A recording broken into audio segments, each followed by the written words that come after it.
estadística, datos del INDEC que se acaban de publicar. Bueno, según lo que sucedió en este trimestre con el trimestre anterior, el Producto Interno Bruto cayó un 16,2%. Si se compara con el 16,2%. Si se compara con el igual trimestre, pero del año anterior, es una caída interanual del 19,1%.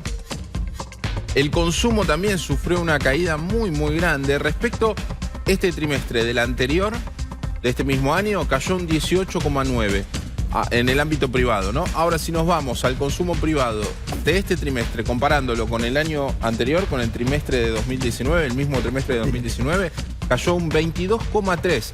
Ahora vamos a ir a las distintas áreas y a los distintos rubros. Fíjate, el producto que es bruto interno por las distintas actividades. Fíjate, en hoteles y restaurantes cayó un 73,4%, que es lo que más golpea. Desplome total. Desplome total. Ahí fíjense en esa página que tienen ustedes ahí, pero es la tercera de ese mismo, la que sigue, de ese mismo informe. Ahí van a tener lo que les estoy contando ahora. En la industria manufacturera, un 20,8%. Después, en lo que tiene que ver con la construcción, un 52,1%. En el comercio mayorista, minorista y reparticiones, vos fíjate, acá, por ejemplo, cayó un 16,9%, pero igualmente tiene que ver con una de las áreas que se mantuvo vigente a lo largo de toda la pandemia, que tiene que ver con los supermercados, minoristas, mayoristas, hipermercados.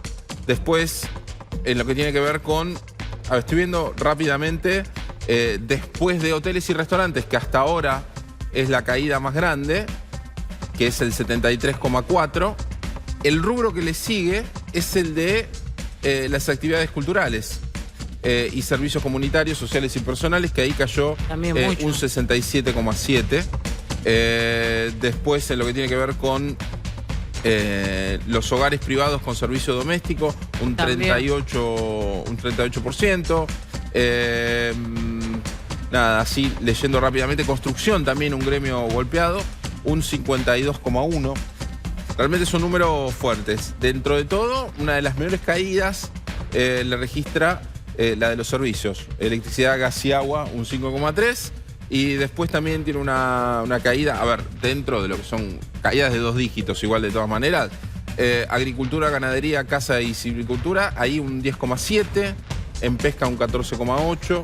Bueno, nada, números la verdad que bastante fuertes de lo que tiene que ver con esta caída a lo largo de este trimestre, ¿no? del 2020 en comparación con el trimestre anterior, que vamos ahí a la comparación del PBI, es un 16,2%, y si vamos a la comparación interanual, lo que ha caído fue un 19,1%, ¿no?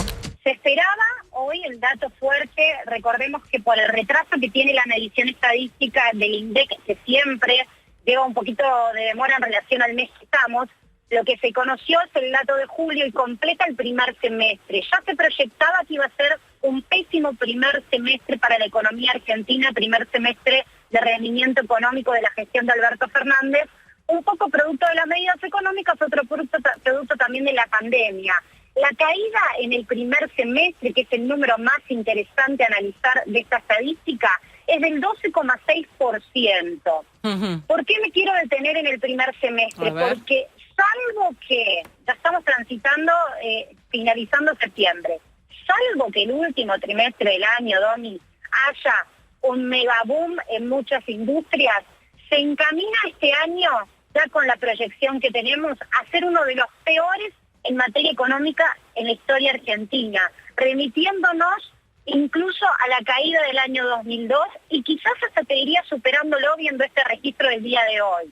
Una caída que en aquel entonces había sido de cerca del 11%, este año podría ser mayor. Ya el primer semestre, la caída es de un 12,6, casi 13%. Suena un número frío, pero cuando nos remitimos a la crisis del 2002 y el escenario puede ser peor que ese, creo que ahí la sensibilidad a todos y la rememoración histórica nos hace pensar en lo que puede llegar a ser este año. Totalmente, sí, esos números no son para nada alentadores, y sobre todo también cuando hablas lo interanual y haces comparación con el año pasado, que tampoco andábamos bien el año pasado. Para nada. Y es más, ¿querés que te diga una pálida más? Porque la verdad que cuando uno mira enseguida busca, digamos, una lucecita, algo que sea optimista. Cuando mirás cayó todo, digamos, los 16 rubros en baja que se relevan. A la cabeza lo esperable, digamos, lo que es hotelería, lo que es gastronomía. Pero, ¿qué nos está diciendo el gobierno? Faltan dólares, cuando empiecen a llegar los dólares, la economía va a mejorar, vamos a poder pensar en este cepo, tal vez aliviarlo un poco. Las exportaciones cayeron un 8%. Claro. La inversión cayó un 27,3%.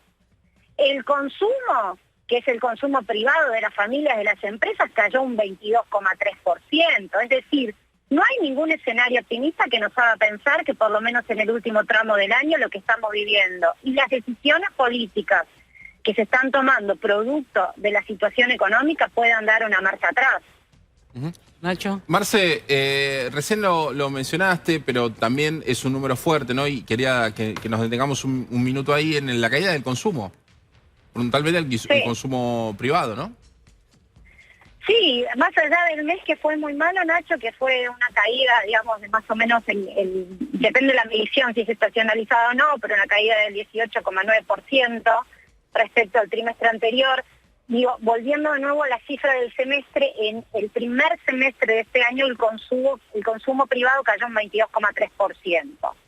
Esta cifra, por más de que vos tengas una expansión fuerte de programas sociales, de facilidades como las anunciadas hoy para el consumo en cuotas con un interés que sea menor al promedio del mercado o sin interés alguno, no te cambia el escenario, porque acá vos tenés una caída del consumo que alcanza prácticamente todos los rubros, porque lo que cayó, en verdad, es el ingreso de las familias.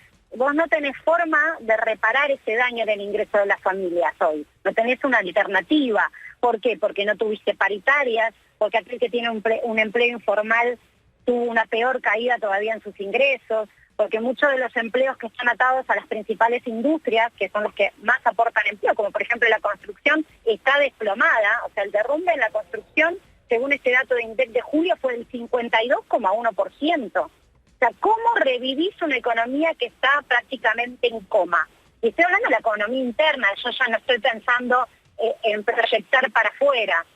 Entonces, eso es lo más complicado. ¿Qué dice el gobierno? Que con estos pequeños incentivos, lentamente, pero pensando en 2021, se puede mejorar la situación.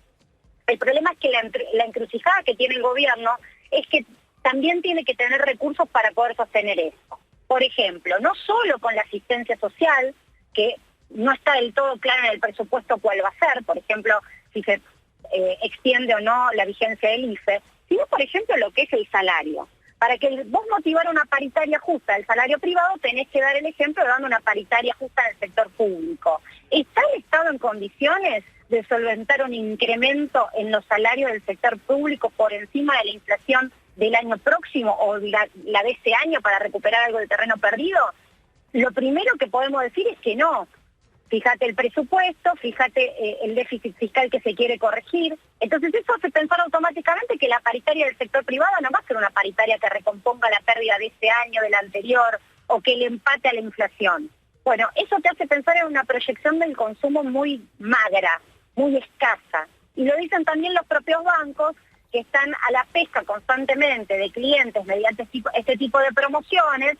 Recordemos que después de la crisis del 2001-2002, yo no sé si se acuerdan, pero era tan poca la confianza que había en los bancos que los bancos echaron mano de las tarjetas de crédito, del consumo sin interés, del plan de cuotas para poder, con promociones de puntos y demás, hacerse de una buena clientela. Hoy ese recurso de marketing los bancos te dicen que está anestesiado.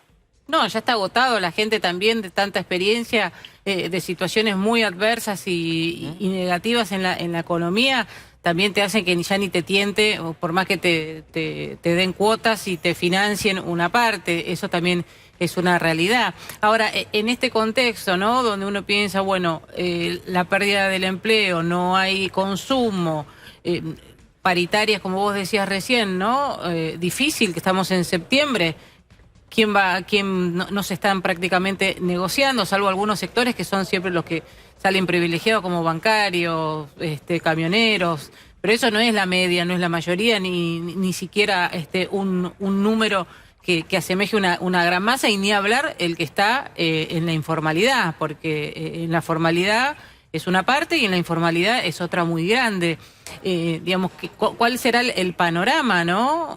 Para salir adelante, porque también hay un factor que es importante, Marce, que es la expectativa y la credibilidad. Exactamente, el valor de la palabra que está totalmente corroído cuando vos tenés un ministro que te dice que no va a haber mayores restricciones cambiarias, un ministro al cual el presidente abrazó, que se presentaba como, te diría, no sé si un superministro, pero un ministro muy bien ponderado dentro del gabinete, y 48 horas más tarde los desacreditan con una medida contundente que negaba su propia versión sobre las restricciones cambiarias que no se iban a endurecer. Digo, todo ese daño a la credibilidad va corroyendo esta posibilidad que tiene Argentina de generar cierta estabilidad para que lleguen inversiones, o para que al fin, no te digo el más sofisticado, vos en tu casa, ese pequeño ahorro, decís, sí, la verdad confío, lo pongo en un plazo fijo en pesos, le creo al gobierno que va a bajar la inflación, no creo perderse apuesto al peso. Esa sensación no se llega a plasmar tampoco en las familias, todo lo contrario. Y por otro lado más, les dejo también un punto muy considerable de esta estadística que preocupa, porque el gobierno todo el tiempo habla de la posibilidad de exportar más, de traer de alguna manera dólares frescos con el campo. Cuando vos mirás esta estadística oficial del INDEC, el campo está dentro de uno de los sectores más golpeados. En julio la caída fue del 10,7% para lo que es agricultura, ganadería, caza y servicultura, y la pesca un 14% en baja. Es decir, este sector, que es el que debería dar dinamismo para poder exportar más y traer dólares frescos, está muy complicado económicamente, sus cifras son negativas y de manera consistente un mes tras otro.